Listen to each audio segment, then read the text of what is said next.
विधानसभा के बाहर लिए चलते हैं, जहां गृह राज्य मंत्री जवाहर सिंह बेड़म क्या कुछ कह रहे हैं, आपको सुनाते हैं। उनको जबरदस्ती बलपूर्वक बेला फुसराकर उनकी संपत्ति को अपने नाम कर लिया जाता था और उनको वहां से पलायन करना पड़ता था।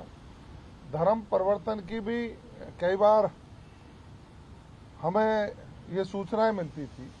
तो अब उनकी संपत्ति की कैसे हम सुरक्षा कर सकें, इसके लिए डिस्टर्ब एरिया एक एक्ट राजस्थान विधानसभा में पेश किया जाएगा। मैं समझ सकता हूं कि ये लाखों राजस्थानियों के संपत्ति की सुरक्षा के लिए, उनके हित को संरक्षित करने के लिए मील का पत्थर साबित होगा। और देश में मैं समझ सकता हूं कि यह दूसरा राज्य होगा जो इस तरह का बिल ला करके उन बहन भाइयों की संपत्ति की सुरक्षा करेगा जो किसी न किसी अशांति की वजह से या दबाव की वजह से अपनी संपत्ति को बेचने के लिए मजबूर हुआ करते थे। विपक्ष के साथियों ने कैबिनेट में जब हम इसको लेकर गए उसके बाद भी हल्ला मचाया था, और चूंकि विपक्ष के साथी तुष्टीकरण की नीति अपना करके अपनी वोटों की खेती करना चाहते हैं, उनको कोई मतलब नहीं है कि राजस्थान के लोग शांति प्रिय तरीके से रहे, भाईचारा स्थापित हो और दबाव या भय के कारण अपनी संपत्तियों को बेचने का काम नहीं करें।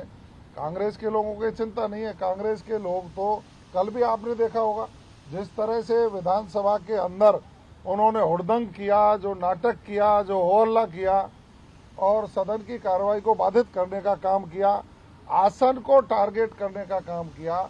ये लोकतंत्र पर एक तरह से कांग्रेस के लोग कलंक हैं और इन लोगों को राजस्थान की जनता से कोई मतलब नहीं है।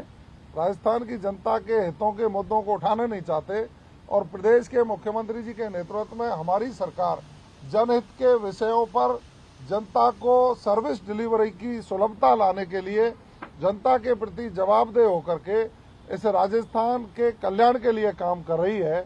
मैं समझ सकता हूं एक डिस्टर्ब एरिया एक्ट भी राजस्थान के लोगों के लिए, उन भाइयों के लिए जो किसी दबाव में अपनी संपत्ति को बेचने को मजबूर होते थे, उनकी हितों की संरक्षा सुरक्षा के लिए उनका सहयोगी होगा।